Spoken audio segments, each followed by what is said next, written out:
and this goes to my brothers, the governors, is that there are some criminals who usually go and plug out these solar panels.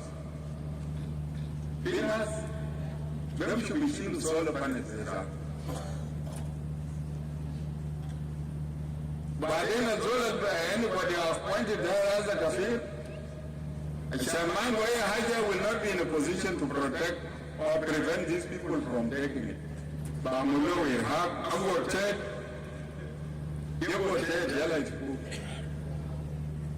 and they go away by that. Otherwise, he loses his life. So nobody will be ready to lose his life. Okay, I'm going to be done.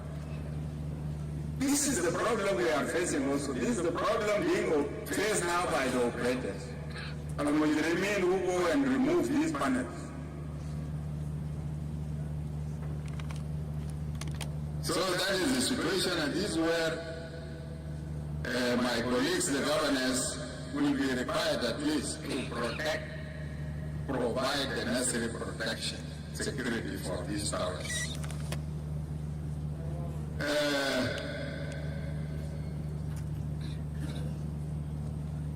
For this rampant disinformation, yes, it is there. It is there, and we have been struggling hard to make sure that this disinformation is covered and is controlled and people are protected. Up to now, we have no data center where we can control the data and manage it. So everybody will just take his phone, he sends it, and he goes. But if we had a data center, then we will be in a position to control it. And in so doing, any outgoing or incoming information must pass through the center.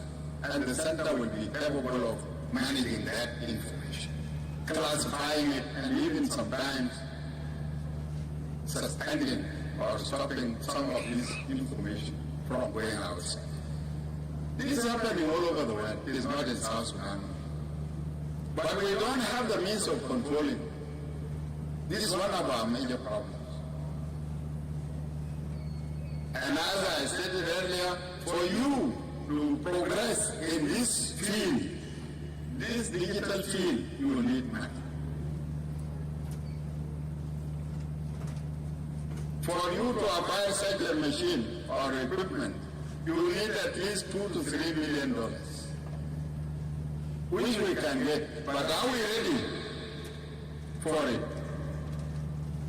Yes, we are a revenue generating institution. We are generating the amount which I said, by the way, is not the revenue of the NTC. It is the revenue of the NRA, generated with the support of the ministry. So that revenue alone is not Bitana Mabita Wazara. And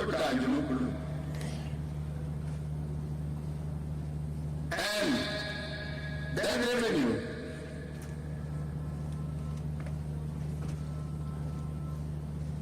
revenue would have not been raised without the efforts of the ministry. This is why we have it. And it is continuing to rise, because we know whatever ministry, especially the operators. The operators, we follow the talks minute by minute, second by second. And they are all recorded. At the end of the month, they are harmonized. And it is calculated and it is known how much the revenue authority will get from this operator. In the past, we did not have that ability. So we have been relying on the operators to tell us that this is your money. Now we tell them that this is what we want from you. Go and pay it to the revenue authority. So that is the situation in which we are.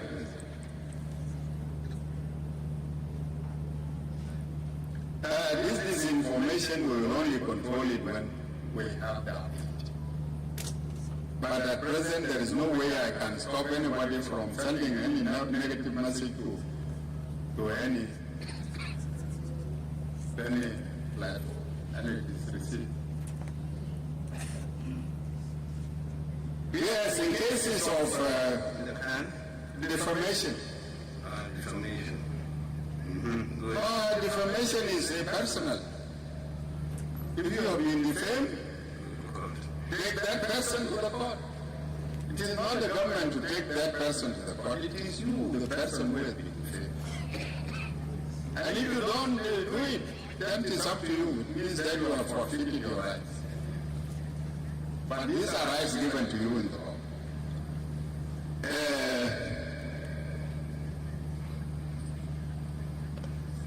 Your time is over. Yes, thank you. There's the issue of the bundles. Issue of the bundles. My bundles is a contract between you and the company. And if you find that the company is cheating you, why buy it from them? Because they make offers. They offer to you, this is how much, this is how much, and it is you who accept the offer. And as long as you have accepted it, then you are bound by whatever. If you don't want it, stop using it. You are not forced to use it. So, there's nothing I can say about it.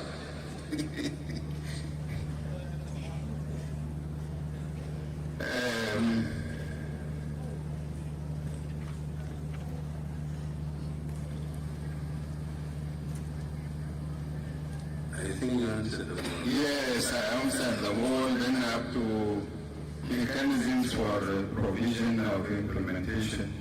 Well, for the implementation of the R-ARCSS, which is the extended one now.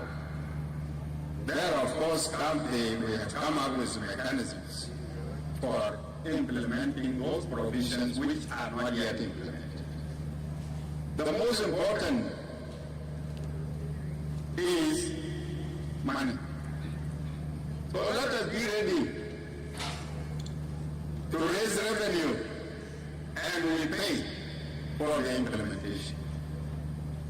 The security arrangements were not implemented up to now, simply because of lack of funds. So let us get ready, let us tighten our belts, even though they are already tight. Let us tighten them more so that we are in a position to implement the... I think, Your Excellency, that will be enough for today. Thank you very much. Thank you very much. It's only one that you did not do, which was for Martin. That one you did. Martin, that was on the level of Council of Ministers sitting, Inclusive to Dr. Martin States, expanded Council of Ministers regular meetings. Well, of course, I have no mind to say about it, but that was his own opinion. What I know is that the Council of Ministers have been meeting in the states. They have been meeting. There is no way you can say they have not been meeting. They have been meeting.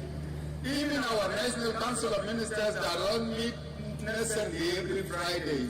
Sometimes they are called off because of other functions. So the same thing with the Council of States, with the cabinet in the states.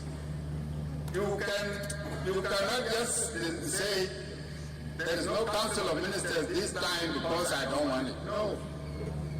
But you say there is no Council of Ministers because of ABC. So that is what I can say. It is not. I don't really agree with my colleague. okay, it's finished. That is all. Thank you very much. Thank you, Shukran. Shukran for the contribution. Thank you.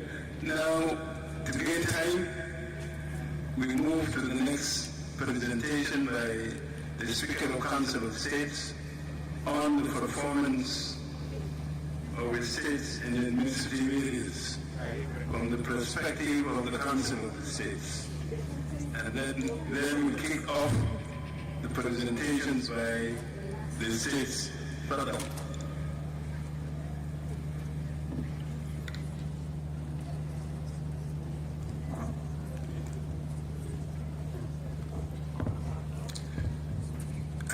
Your Excellency,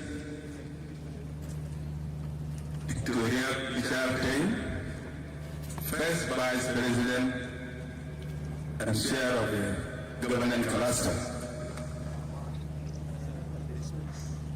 The protocol is observed.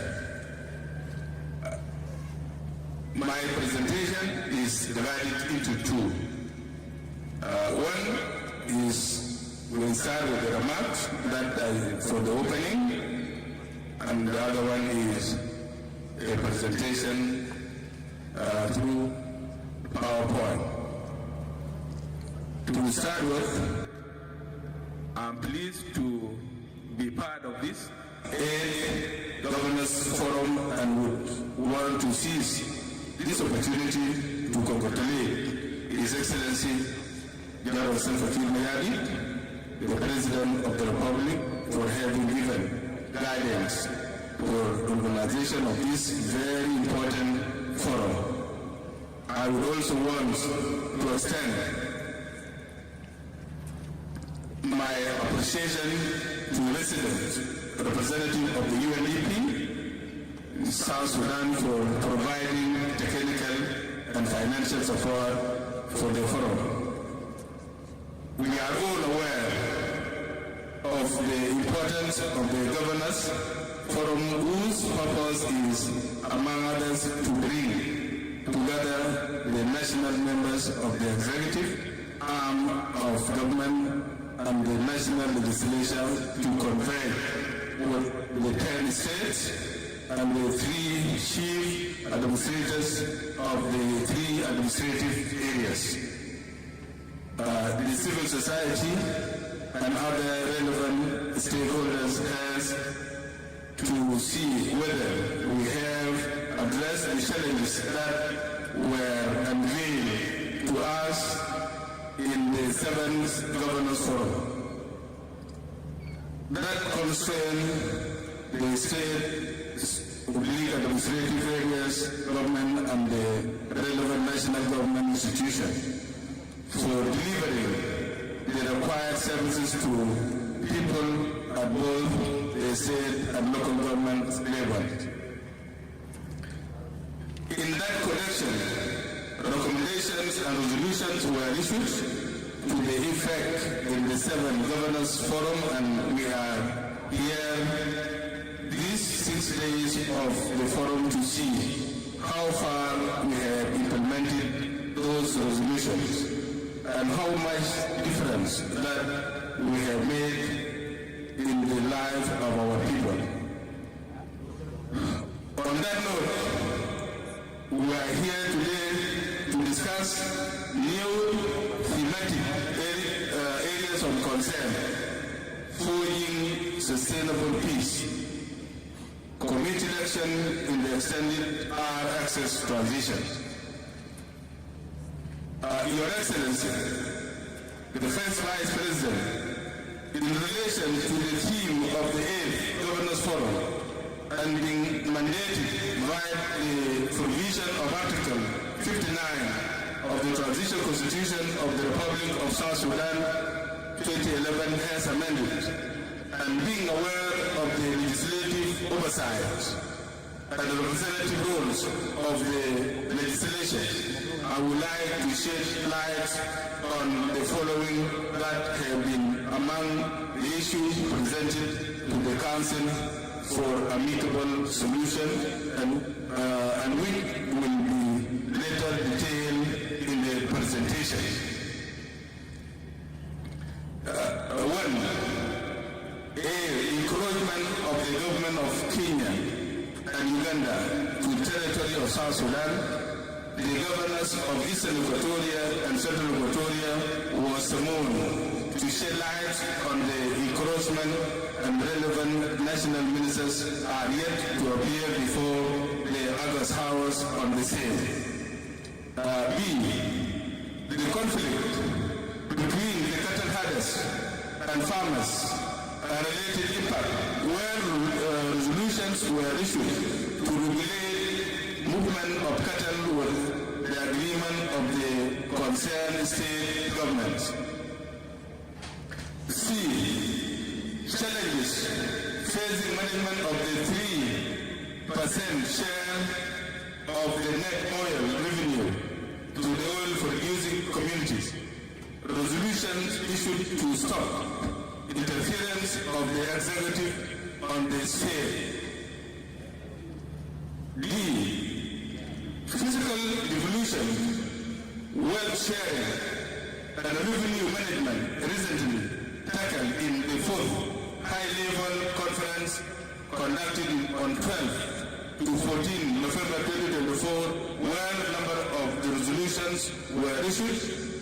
Chief among them were lack of unified involvement for the state assemblies and administrative areas, county councillors, and causes inconvenience between the two arms of government in the state and administrative areas. F. The unpaid use of the defunct two states remain unsettled.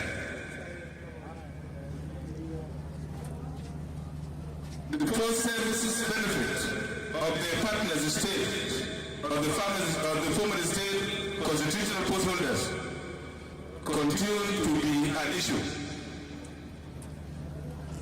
The protection of public lands and property need to be addressed. The impact of pollution related to oil production remains to be a threat to the environment, human life, as well as animals. Your Excellency,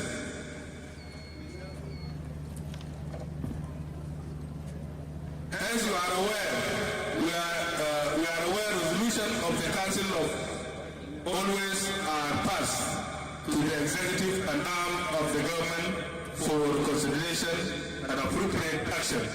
I now give floor with permission to Honourable Redendo, the chairperson of the Standing Specialized Committee on Governance and State Affairs, to give details presentation of the Council of State. Can you allow her to come and present? Sure, yes. You are welcome.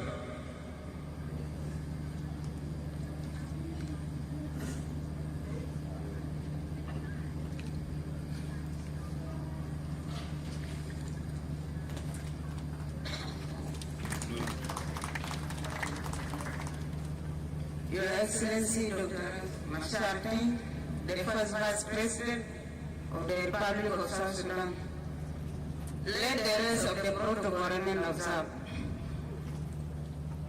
I'm Sarah Redendo, the Chairperson of the Decentralized Governance and State Affairs Council of States,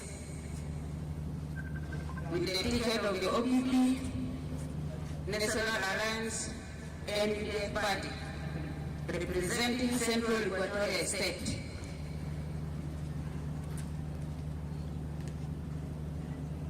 Your Excellency, with the highlight thrown on the activities of the Council of States during the period undercovered, allow me to elaborate the undermentioned points of concern that continue to flow to the Council of States and which in turn need our collective efforts through our complementary roles with the executive to setting a way forward for addressing them.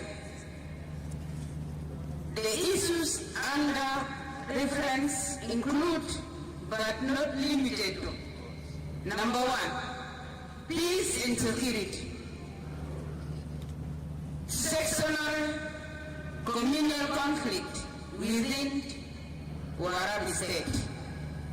B, tribal conflict, open bracket, Dinka versus Solo, Solo versus Nuer in POC, Solo versus Dinka in Malakal Town, Ayuak of Fasala versus Murle of Pibor. C, border / land conflict, open bracket, Unity State versus Ruang, Twitch of Warab versus Ngok Dinka of Abiy, Melut versus Maban, border encroachment into South Sudan territory by Uganda and Kenya, Azande versus Balanga in Western Equatoria. D, cattle restoring, Jongle versus Pibor, Pibor versus Eastern Equatoria, Unity State versus Warab, Unity State versus Lake State, where the concerned governors were summoned before the House for addressing areas of conflict and resolutions issued to that effect. E, cattle headers and farmers' conflict over grazing land and patches. Jongle versus Central Equatoria State, where the concerned governors were summoned before the House for addressing areas of conflict and resolutions issued to that effect. F, child abduction, Greater Pibor versus Central Equatoria State and Eastern Equatoria State, and Greater Pibor versus Jongle and Upper Nile States. The chief administrator of Pibor, of Greater Pibor, has taken steps to address this, but this one has taken now like a year without these issues being taken on. G, migration of flood-affected people to other dryland areas and conflict related to same. Jongle versus Central Equatoria State, Jongle versus Upper Nile State, Unity State versus Ruang Administrative Area, Unity versus Lake State. 8, youth arms in the hands of civilians is a major security threat. This one is all over 10 states except Central Equatoria, because Central Equatoria did the disarmament, and the 3 administrative areas.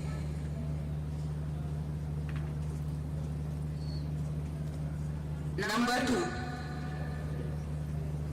2, states stroke administrative areas, governments working relationship with the legislative assemblies overstepping mandates and impacts on service delivery. A. Interference of the executive into the competency of the state legislature, open bracket, suspension of MPs in Northern Bahar al-Ghazal State, governor presiding over businesses of the state assembly in the unity state. B. The executive withholding recess funds of the legislative assembly, Northern Bahar al-Ghazal State, open bracket. C. Discrepancies related to MPs' emoluments. D. Involvement of the executive in sale and listing of public lands and properties, open bracket, Central Equatoria State, Western Bahar al-Ghazal State, respectively. E. Interference in the management of 3% shares of net oil revenue of oil-producing communities, open bracket, Unity State, Upper Nile State, and